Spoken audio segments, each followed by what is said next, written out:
Hello students, कैसे हो आप। मैं विशाल गुप्ता, आपका टीचर। आज मैं आपको क्लास 11 सब्जेक्ट अकाउंटेंसी के प्रैक्टिकल प्रॉब्लम्स मिस्टर डी के गोयल की बुक से करवा रहा हूँ। चैप्टर है फाइनेंशियल स्टेटमेंट्स। स्टूडेंट्स, हम इसके 19th and 20th practical problem को आज सॉल्व करेंगे। पिछले 17-18 तक सारे क्वेश्चंस मैं करवा चुका हूँ आपको। मेरी पुरानी वीडियोज़ मतलब मेरी पिछली वीडियोज़ में आप इसको देख सकते हैं। ठीक है जी। और इस क्वेश्चन की स्टेटमेंट अब मैं पढ़ता हूँ। From the following balances of ledgers of Shri Akhileshwar Singh prepare trading and profit and loss account and balance sheet. ठीक है जी। चलो चलिए आगे इसके पढ़ते हैं। ये डिटेल्स गिवन है, ट्रायल बैलेंस हमें बना के दिया हुआ है। ये ट्रायल बैलेंस थोड़ा लेंथी है, यदि आप बुक में भी देखो तो काफ़ी लेंथी तरीके से दिया हुआ है। बहुत सारी आइटम्स हैं पर उसका फॉर्मेट थोड़ा इस तरीके से है।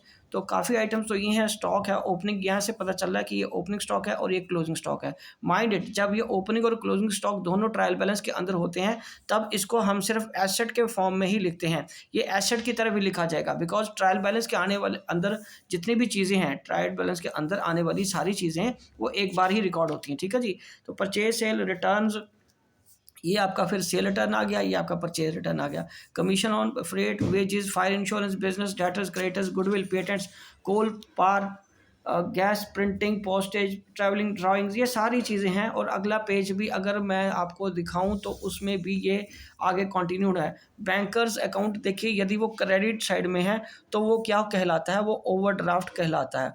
ओवरड्राफ्ट है, मैं साथ के साथ ही लिख रहता हूँ। तो ये फिर ये करंट लाइबिलिटी बन जाती है हमारे लिए। क्या बन जाती है? Current liability. कमीशन दोनों तरफ है, डेबिट और क्रेडिट में भी। ठीक है जी। तो और क्या है? और लोन ऑन मॉर्गेज है और उसका ब्याज है। Bills payable, bill receivable, income tax तो will be treated as drawings. Income tax will be treated as drawings. Horse and cars हमारी एसेट होती है, घोड़ा गाड़ी कह लो इसको। ठीक है जी। तो ये हमारे नीचे डिस्काउंट ऑन परचेजेस। तो यहाँ पे माइंडेड एडजस्टमेंट में कहीं भी आपको क्लोजिंग स्टॉक नहीं मिलेगा क्योंकि क्लोजिंग स्टॉक क्वेश्चन के शुरू में ही गिवन है। तो यहाँ पे जैसे कि आपको मैंने पहले भी दिखाया कि ये देखिए पहले ही गिवन है, तो ये एक ही तरफ आएगा, बैलेंस शीट में ही आएगा सिर्फ। ठीक है जी। हाँ, अब ये क्वेश्चंस के आइटम जैसे आप बुक में भी देख रहे हो बहुत ज़्यादा हैं, तो इसमें हमें थोड़ा ज़्यादा स्पेस चाहिए होगा। ज़्यादा स्पेस का मतलब क्या है कि खुला खुला काम करना है आपको। मैंने पूरा एक पेज ये देखिए फॉर्मेट के लिए बनाया है, सिर्फ trading and profit and loss के लिए। बिकॉज थोड़ा स्पेस ज़्यादा रख लोगे तो वो आसानी रहेगी आपके लिए। इंस्टेड की बाद में बीच में कैसे एडजस्टमेंट्स करोगे, छोटी छोटी लाइन में कैसे छोटा छोटा लिखा जाएगा और वो रिप्रेजेंटेटिव भी नहीं रहता और आपके मार्क्स भी नहीं मिलेंगे और आपको खुद ही समझ आएगा कि आपने ये किया क्या है। ठीक है जी। और बहुत सारी आइटम्स भी छोड़ने का भी डाउट रहता है। ओके, तो इसलिए मैंने 2 पेज लगा के बनाया है, बट करने का तरीका फिर वही रहेगा। ये देखिए इसी तरीके आप भी अपने नोटबुक या रजिस्टर का जो पेज है उसके आमने सामने वाले जो 2 पेज होते हैं उसको ले लीजिए, उसमें ये करिए, तभी आपका ये क्वेश्चन पूरा ठीक ढंग से कर पाएंगे। नहीं तो हर बार आपको ऐसे पेज फोल्ड करना पड़ेगा, आइटम्स ढूंढते रहना पड़ेगा, तो फिर आपका टाइम ज़्यादा और एनर्जी भी ज़्यादा लगेगी। तो ठीक है, अब फिर काम करने का वही तरीका है, शुरू कर देते हैं पहली आइटम से। ये मैंने ऊपर लिख लिया, in the books of Shri Akhileshwar Singh. ठीक है, trading and profit and loss account for the year ended 31 मार्च 2017। तो एक एक करके हम इसको लिखते जाएंगे, आइटम जैसे जैसे आती है। माइंडेड स्टूडेंट्स, इसमें हमें कोई भी एक चीज़ जैसे हम पहले बना रहे थे नहीं बनानी, मतलब चुन चुन के आइटम्स नहीं डालनी कि उसमें कौन सी जाएगी ट्रेडिंग अकाउंट में और प्रॉफिट एंड लॉस में कौन सी जाएगी। तो सबसे पहले मेरे को क्या गिवन है, ओपनिंग स्टॉक गिवन है, तो मैं यहाँ लिखूंगा रुपीज़। बाकी पर्टिकुलर्स वगैरह जैसे लिखते हैं वो वैसे ही लिखेंगे जो अकाउंट का फॉर्मेट होता है, तो इसमें भी पर्टिकुलर्स वैसे ही आ जाएंगे। तो to opening stock, opening stock कितने का है? ओपनिंग स्टॉक है हमारा 30,000 का। और उसके बाद क्या है? Closing stock. क्लोजिंग स्टॉक तो मैंने आपको जैसे बताया कि वो किस में आएगा, क्लोजिंग स्टॉक हमारा एसेट में आएगा 46,200। उसके बाद क्या है? टू परचेजेस कितने की हैं? परचेजेस यहाँ पे हैं 2,30,000 की। और इधर क्या है? बाय सेल्स कितने की हैं? ठीक है जी, ये है 3,45,800। और जो लेस रिटर्न करना, जो डेबिट वाला रिटर्न है, वो आ जाएगा 12,500। माइंडेड स्टूडेंट्स, मैंने आपको पहले भी बताया था स्केल का इस्तेमाल कीजिए, कोई भी आइटम आगे पीछे हो सकती है। तो जैसे मैंने आपको उस दिन पिछली वीडियोस में भी आपको बताया था कि जब भी आप ऐसे ट्रायल बैलेंस को करने लगो तो इस तरीके से स्केल से आइटम देखते जाना। कहीं गलती से आपसे आगे पीछे वाली रकम लिखी गई तो नीचे तक सारे का सारा क्वेश्चन गलत होता जाएगा। इस तरीके से आपको काम करना है, राइट जी। तो मैं भी इसी तरीके से कर रहा हूँ। ओके, तो रिटर्न्स 12,500 डेबिट वाली सेल में से माइनस करेंगे और जो क्रेडिट वाली रिटर्न्स हैं वो किस में से माइनस करेंगे? 15,200 परचेज में से, ठीक है जी। उसके बाद क्या आएगा, कमीशन ऑन परचेज, वो डायरेक्ट खर्चा है, टू कमीशन ऑन परचेजेस 1200, ठीक है जी। To freight and carriage, freight and carriage 26,000, ठीक है जी। तो चलिए carriage on freight on carriage लिख लिया हमने 26,000। उसके बाद क्या है, टू वेजेस एंड सैलरीज। तो स्टूडेंट्स मैंने आपको पहले भी बताया हुआ कि जब वेजेस एंड सैलरीज इकट्ठा होता है तो उस केस में हम वेजेस को पहले वेजेस में ही लिखते हैं, ठीक है जी। वेजेस में लिखने का मतलब कि उसको वेजेस ही सारा ट्रीट करता है और वो ट्रेडिंग अकाउंट में ही आएगा। यदि सैलरीज एंड वेजेस होता तो हम उसको P&L में लिखते हैं। वेजेस एंड सैलरीज जब भी होता है तब वो क्या आएगा, हमारा ट्रेडिंग अकाउंट में। और फायर इंश्योरेंस कहाँ आएगा, फायर इंश्योरेंस आएगा टू प्रॉफिट एंड लॉस में। फायर इंश्योरेंस, फायर इंश्योरेंस कितने का है, इंश्योरेंस फायर इंश्योरेंस कितने का, यहाँ पे 820 का। और बिजनेस प्रीमाइसेस, ये हमारी बिल्डिंग होती है तो इसको लिखेंगे यहाँ पे बिजनेस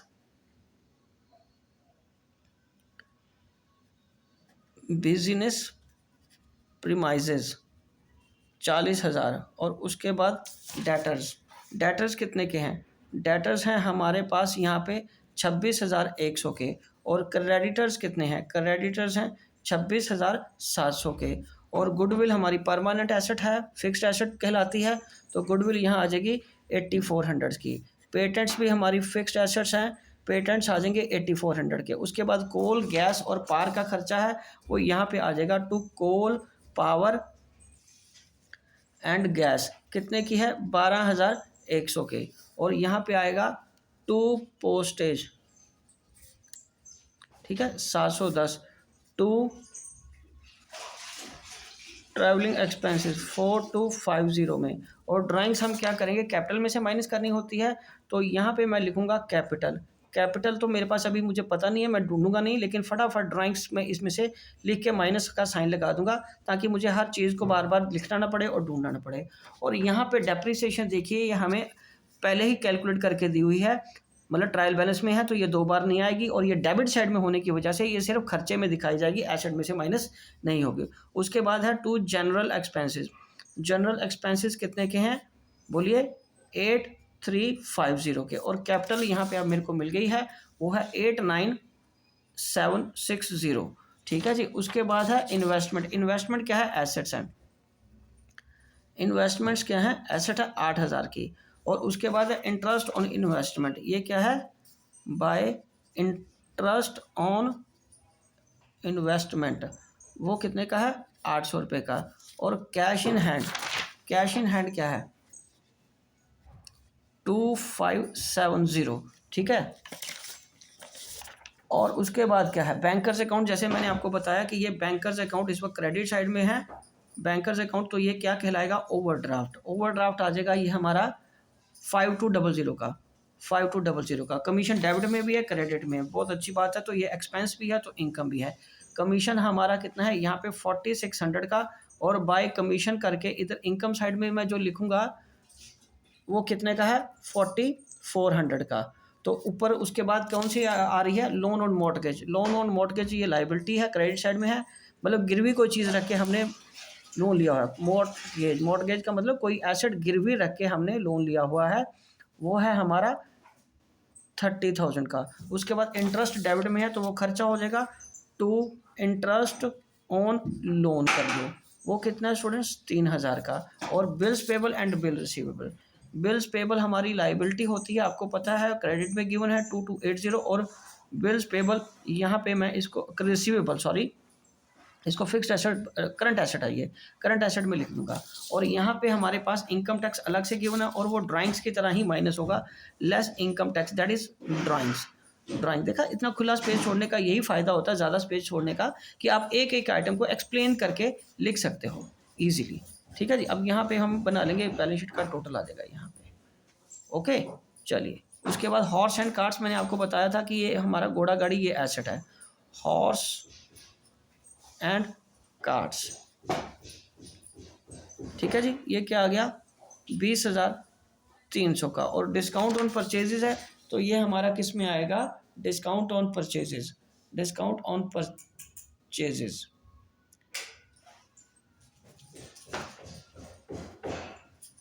ये हमारा ट्रेडिंग अकाउंट में ही आएगा।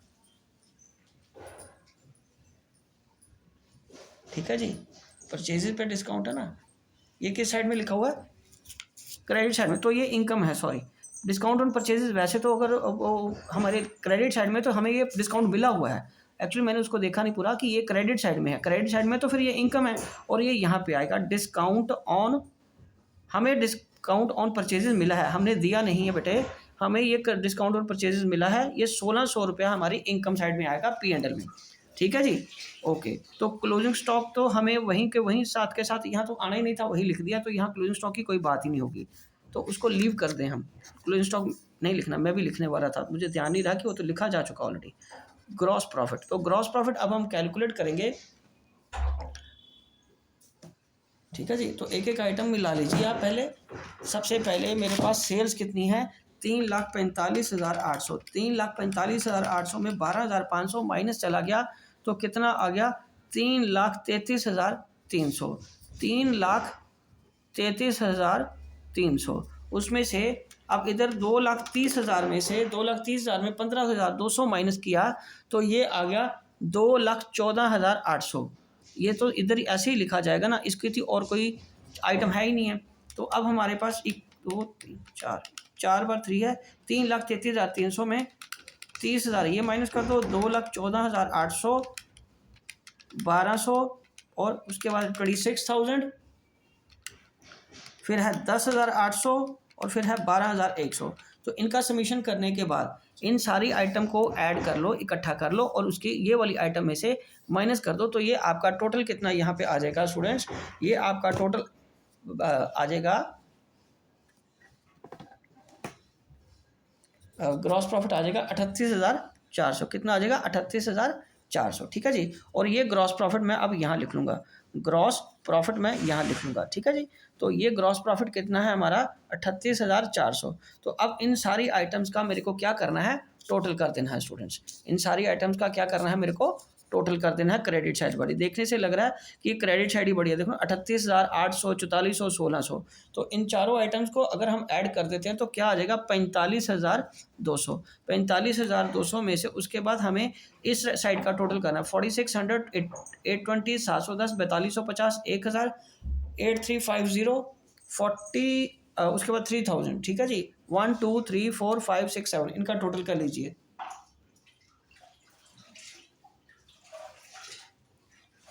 ठीक है जी, एक फायर इंश्योरेंस है हमारा, उसके बाद प्रिंटिंग मैंने शायद लिखा नहीं है, प्रिंटिंग एंड पोस्टेज 2100 नहीं लिखा, टू प्रिंटिंग, ये गलती से मेरे से रह गया, प्रिंटिंग एंड स्टेशनरी का खर्चा, कोल एंड गैस के बाद था ना वो रह गया, उसके बाद ये आ गया सारा।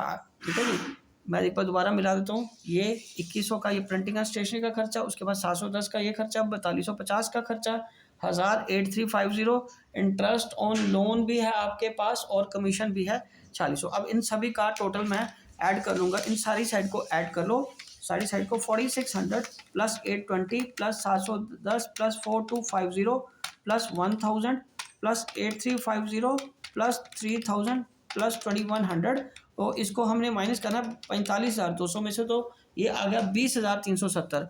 टू यहाँ पे net profit transfer to capital account कितना आ जाएगा, 20,370 ट्रांसफर टू कैपिटल अकाउंट 45,200। ठीक है जी, उसके बाद हमें बैलेंस शीट को मिलाना है। बैलेंस शीट को मिलाने के लिए स्टूडेंट्स क्या करना है, पहले तो हमें यहाँ नेट प्रॉफिट ऐड करना है। क्या करना है स्टूडेंट्स, नेट प्रॉफिट को हमें ऐड करना है। नेट प्रॉफिट कितना, 20,370, तो 89,760, 89,760 माइनस 7200, ये आ गया 82,560। और ड्राइंग्स कितने की हैं, ड्राइंग्स हमारे पास हैं, इनकम टैक्स के मैंने आइटम लिख ली थी लेकिन इसके पैसे नहीं लिखे थे, वो है इनकम 3000।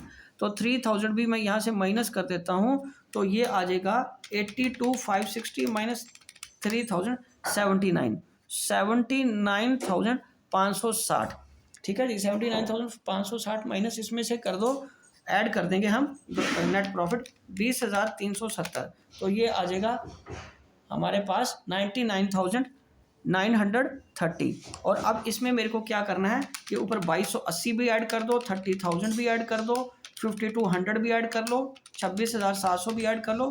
तो बैलेंस शीट का टोटल यदि आप बुक में से देखो तो ये देखो 1,64,110 बन गया। उसी तरह मैं क्रेडिट साइड और सॉरी यहाँ क्रेडिट साइड नहीं, एसेट साइड का टोटल भी चेक कर देता हूँ। 4540, 2570, 46,200, 26,100, 8,000, 20,300, 8,400 और 40,000। और ये गुडविल कितने की है हमारी? 8,000 की। गुडविल कितने की है? पेटेंट कितने की? गुडविल 8,000 की है। मैंने वो लिख दिया था, ठीक है। 1,64,001 इसका भी टोटल ये आ गया। तो स्टूडेंट्स ये था हमारा 18th क्वेश्चन सारा, sorry 19th question. 19th question का ये रहा हमारे पास। मैंने पहले पूरा ट्रेडिंग अकाउंट बनाया। आप एक बार स्लो मोशन में या इसको रोक के या पॉज करके देख सकते हैं, ठीक है। और साथ के साथ करते जाइए। बाद में जब आप करने बैठो, मेरा मतलब तब इसको पॉज करके आइटम्स मिलाते जाना। कोई दिक्कत आएगी तो इस यहाँ से देख लेना, ठीक है जी। उसके बाद ये रही हमारी बैलेंस शीट।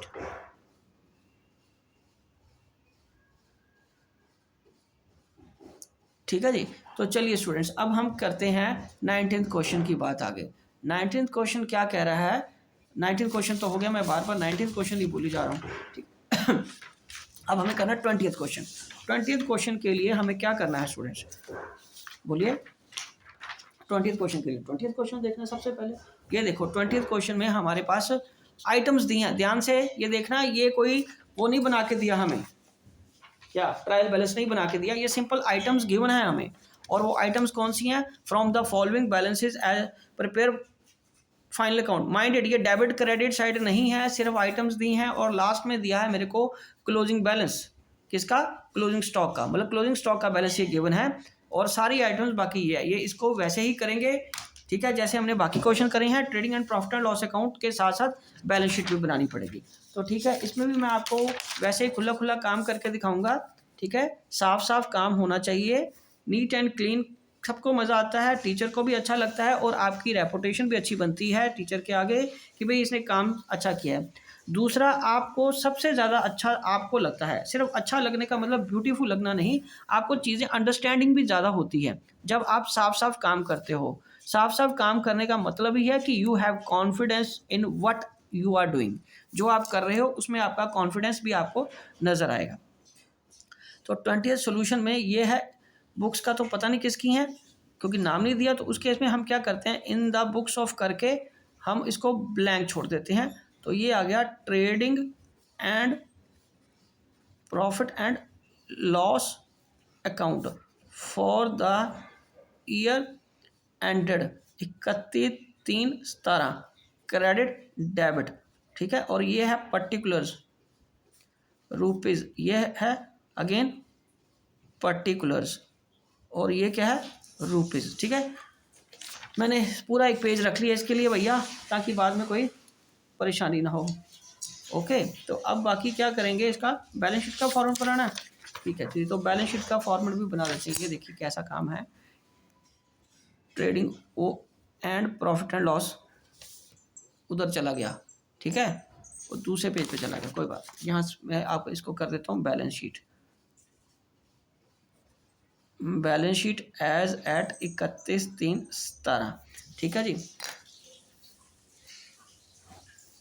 ये रहा बैलेंस शीट का फॉर्मेट। ओके, ये रहा, ठीक है। मैं जानबूझ के आपके सामने बना रहा हूँ ताकि आपको भी लगे कि ये कोई ऐसा कोई साइंस नहीं है कि बहुत ही ज़्यादा मुश्किल फॉर्मेट है, बहुत बार आप बनाते हो, ठीक है। And it is taking very few seconds to complete it, ठीक है। ऐसा नहीं है कि बहुत मुश्किल है।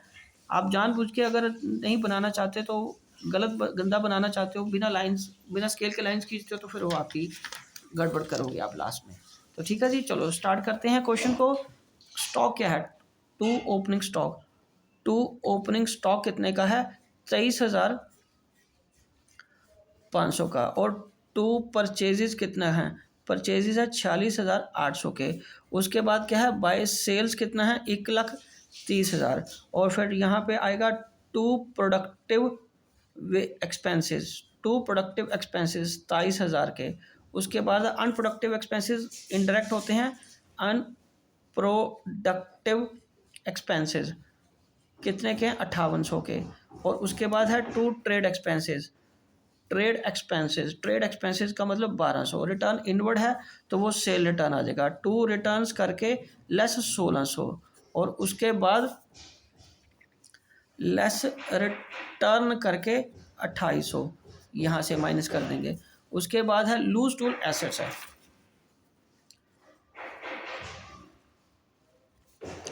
7200। उसके बाद ट्रेड मार्क्स भी एसेट है, ट्रेड मार्क्स 5000 के ही हैं, मैं 50,000 समझ रहा था, 5000 के ही हैं। उसके बाद डिस्काउंट क्रेडिट में वो यहाँ आएगा बाय डिस्काउंट क्रेडिट, तो ये इनकम है ना, क्रेडिट है तो ये इनकम है 2100 रुपये की। उसके बाद यहाँ पे आएगा टू सैलरीज करके 9600 का। उसके बाद फिक्स डिपॉजिट मतलब एफडी कराई हुई है आपने पीएनबी बैंक के साथ, वो भी फिक्स्ड एसेट है, एफडी विद पीएनबी 10,000। उसके बाद है कैश 1300 और है motor vehicles 50,000, lease hold land 60,000 की, कैपिटल 1,37,450 लेस ड्राइंग्स कितना है 6,000 का, क्योंकि वो LIC है ना, LIC को ड्राइंग्स ही लिखते हैं हम, ठीक है। उसके बाद है फ्रेट इनवर्ड दूसरी साइड में आ जाओ, ठीक है, क्योंकि इस लाइन वाली आइटम्स खत्म हो गई हैं। अब आएगा टू फ्रेट इनवर्ड कितना है 1100। उसके बाद फ्रेट आउटवर्ड है तो यहाँ आएगा टू फ्रेट आउटवर्ड कितना 3000। और रेंट के केस में बड़ी इंटरेस्टिंग चीज़ है, रेंट का वो कह रहा है 1/3 हिस्सा किस में जाएगा ट्रेडिंग में और 2/3 किस में जाएगा प्रॉफिट एंड लॉस में, टू रेंट, ठीक है। वो है मतलब फैक्ट्री का हिस्सा होगा ना वो 7500 बटे 1/3, और 3 से काटेंगे तो ये आ जाएगा 2 3 6 और 2500 का रेंट है जो वो किस में जाएगा आपका ट्रेडिंग अकाउंट में, और 5000 का रिमेनिंग फिर बच गया तो वो क्या जाएगा 5000 का जो रेंट है वो इधर जाएगा 2/3 हिस्सा। नेचुरली वो कैलकुलेट करने की ज़रूरत नहीं है, 2500 वो कर लिया तो बाकी इधर ही आएगा ना 5000। तो लीगल एक्सपेंसेस भी मैं यहीं लिखूँगा, लीगल एक्सपेंसेस, ठीक है 800 बाय मिसलिनियस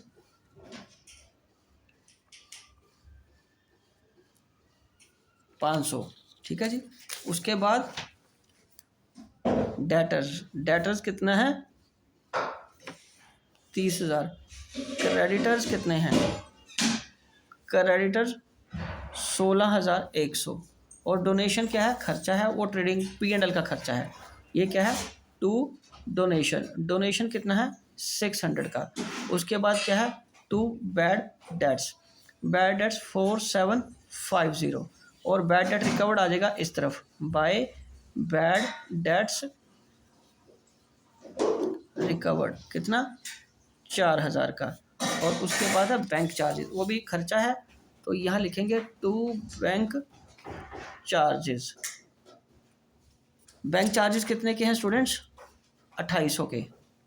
और उसके बाद क्या है लोन ऑन मॉर्टगेज, कोई एसेट आपने गिरवी रख के लोन लिया हुआ है, लोन ऑन मॉर्टगेज 20,000 का।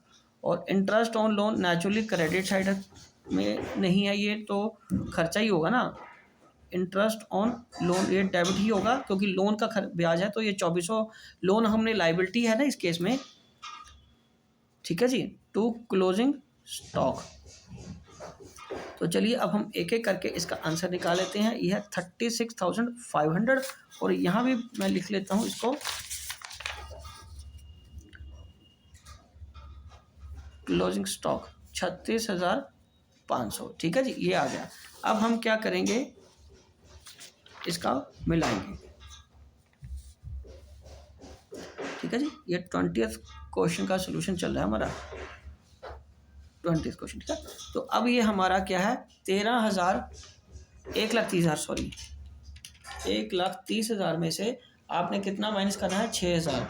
तो ये आ जाएगा आपका 1,16,000 सॉरी 1,30,000 में से 1,600 माइनस किया तो कितना आ गया, 1,600 है, कितना रिटर्न 6,600 है। तो ये आ गया 1,23,400 36,500, ये ऐड करके आ गया 1,59,900। इन दोनों को ऐड कर लो तो इस तरफ आ जाएगा 1,59,900 और ये आ जाएगा टू ग्रॉस प्रॉफिट, ठीक है। तो 46,800 माइनस 2800, 23,000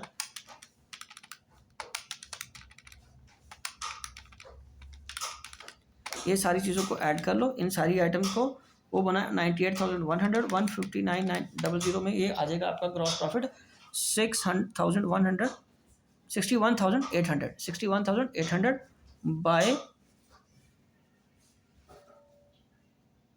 ग्रॉस प्रॉफिट 61,800 और यहाँ पे आ जाएगा हमारा नेट प्रॉफिट 61,800 में 500 प्लस 2100 प्लस 4,000 ये आ जाएगा 68,400।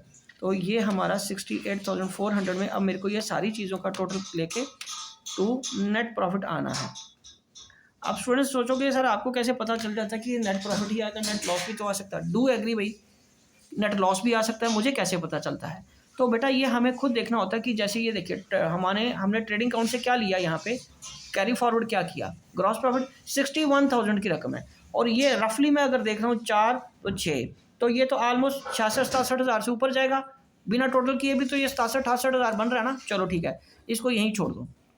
उसके बाद ये देखो 2 और 5 7 5 12, तो ये किसी भी हालत में 25-30 से ज़्यादा नहीं बना। 4 2 6 9 6 और 9 15 15 10 25 26 27 30,000 से ज़्यादा ऊपर नहीं बन रहा रफली। तो इसका मतलब ये साइड क्रेडिट साइड ही बड़ी आ रही है ना, तो क्वाइट ऑब्वियस कि भी पहले यही लिखेंगे हम। और यहाँ पे हमारे खर्चे ज़्यादा है, इनकम हमारी ज़्यादा है, खर्चे कम है, इनकम ज़्यादा है, इसलिए ये नेट प्रॉफिट ही आएगा, ठीक है जी। तो अब इसका टोटल करो 28,000 plus 800 plus 5,000 plus 5,800 plus 1,200 plus 9,600 plus 3,000 plus 600 plus 4,750 plus 2,400।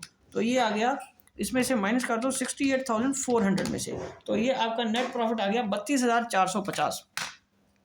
Book में से मिला लीजिए, यही आंसर आ रहा है आपका। ओके जी, ये आपका आंसर आ गया। तो अब इसमें से मेरे को क्या करना है, पहले इसको इधर लिखना है 31,450 में हमें ऐड करना है नेट प्रॉफिट। नेट प्रॉफिट कितने का है, 32,450 का, ठीक है। ये आ जाएगा 131,450, 1,63,900, 1,63,900 हमारा क्या बन जाएगा कैपिटल का। और उसमें 2 आइटम्स और है जुड़नी है अभी, 20,000 की और 16,100 की, तो इनका टोटल बन जाएगा पूरा 2 लाख। अब ये देखिए बैलेंस शीट का टोटल अपनी बुक से मिलाइए, यही आ रहा है। और दूसरी तरफ है कैश 1,300 का, 36,500 का क्लोजिंग स्टॉक ऐड कर रहा हूँ मैं 30,000, 10,000 7200, 5,000 जमा 50,000 जमा 60,000 और ये कितना बन गया 2 लाख रुपया, ठीक है जी। तो ये स्टूडेंट्स था हमारा 20th क्वेश्चन, ठीक है जी। तो जो अगला लास्ट क्वेश्चन है हमारे पास यहाँ बुक में वो मैं आपको ऐसे ही समझाता हूँ, वो प्रैक्टिकल नहीं है, वो है थ्योरेटिकल क्वेश्चन, ठीक है जी। तो यदि आप बुक में से देखो, मैं आपके साथ वो बुक शेयर कर रहा हूँ और बाकी सारा कुछ मैं उसमें से हाइड करूँगा ताकि आपकी कंसंट्रेशन सिर्फ उसी क्वेश्चन को लेकर रहे। अदरवाइज बाकी फिगर्स को देख के आपको फिर पता नहीं चलेगा कि मैं किसके बारे में बात कर रहा हूँ। ये 21st की बात कर रहा हूँ मैं। तो यहाँ पे देखो सबसे पहले सन्डी डेटर्स हैं, स्टॉक है, इन्वेस्टमेंट है, लैंड एंड बिल्डिंग है, कैश इन हैंड है, मोटर व्हीकल है, कैश एट बैंक है, गुडविल है, प्लांट एंड मशीनरी है, furniture, loose tools, marketable securities. और ये सारा कुछ किससे करना है आपको, ऑर्डर ऑफ परमानेंस के हिसाब से। तो ठीक है, इसका मैं आपको भी करके देता हूँ। तो उसके हिसाब से सबसे पहले क्या आएगा, सबसे पहले क्या आएगा, ये तो थ्योरेटिकली क्वेश्चन है, ऑर्डर ऑफ परमानेंस। ये स्टूडेंट्स क्या बना, ऑर्डर ऑफ परमानेंस क्या है, ये मार्शलिंग ऑफ बैलेंस शीट है ना जो हमारा टॉपिक।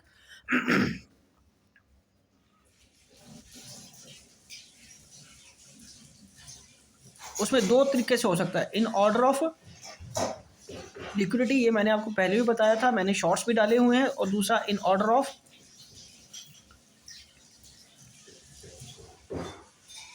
परमानेंस। ठीक है जी। तो इसमें क्या होता है, on the basis of liquidity. ठीक है, दैट इज करंट एसेट्स ऊपर आएंगी और फिक्स एसेट नीचे आएंगी, और इस केस में on the basis of fix assets, मतलब फिक्स एसेट्स ऊपर आएंगी और करंट एसेट्स नीचे जाएंगी। ठीक है, तो सबसे यहाँ बड़ी फिक्स एसेट क्या है, और इन ऑर्डर ऑफ परमानेंस में इस क्वेश्चन में 21st में इन ऑर्डर ऑफ परमानेंस सबसे पहले है गुडविल, दूसरा क्या है लैंड एंड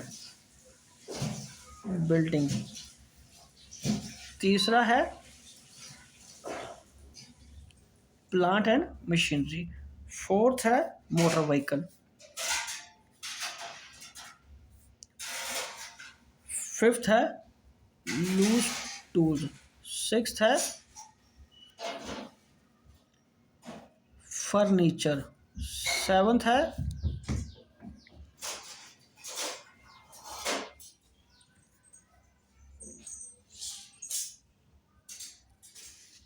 स्टॉक।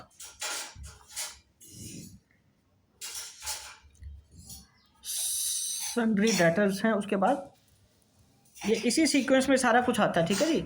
उसके बाद है मार्केटेबल सिक्योरिटीज, वो शॉर्ट होती हैं, मतलब शॉर्ट टर्म की होती हैं, और इसलिए इसको क्या बोला जाता है, करंट एसेट्स, मार्केटेबल सिक्योरिटीज। ठीक है जी। उसके बाद 11th क्या है, कैश एट बैंक। उसके बाद लास्ट वाला क्या है, 12th कैश इन हैंड। ठीक है जी। तो ये यहाँ से लेके यहाँ तक तो सारा आपका क्या बन जाता है, फिक्स्ड एसेट्स। तो ये फिक्स्ड एसेट्स ऊपर आती हैं, और इसका ऑर्डर यही रहता है, सबसे ज़्यादा फिक्स गुडविल है, फिर land and building, plant and machinery, ये सीक्वेंस रहेगा। उसके बाद स्टॉक से लेके marketable securities, bank and cash, ये हमारी करंट एसेट्स होती हैं। ये कौन सी होती हैं, करंट एसेट्स। ठीक है स्टूडेंट्स, तो ठीक है, चलिए इसी के साथ ये चैप्टर भी कंप्लीट होता है। इसकी सारी प्रैक्टिकल प्रॉब्लम्स मैंने करवा दी हैं आज। इसकी 19-20 तो प्रैक्टिकल प्रॉब्लम थे, और ये लास्ट वाला क्वेश्चन इसका, जिससे यही बताना था कि इसका ऑर्डर ऑफ क्या रहेगा मार्शलिंग ऑफ बैलेंस शीट के हिसाब से, तो वो परमानेंस के हिसाब से ये रहा सारा। ठीक है जी। तो आई होप कि आपने अच्छी तरह से ये वीडियो देखी है, अच्छी तरह आपको समझ आ गए हैं सारे क्वेश्चन। मेरी पिछली वीडियोज़ भी देख लीजिए, सारे क्वेश्चन मैंने इसके किए हैं। ओके जी, तो ठीक है, ओके डन।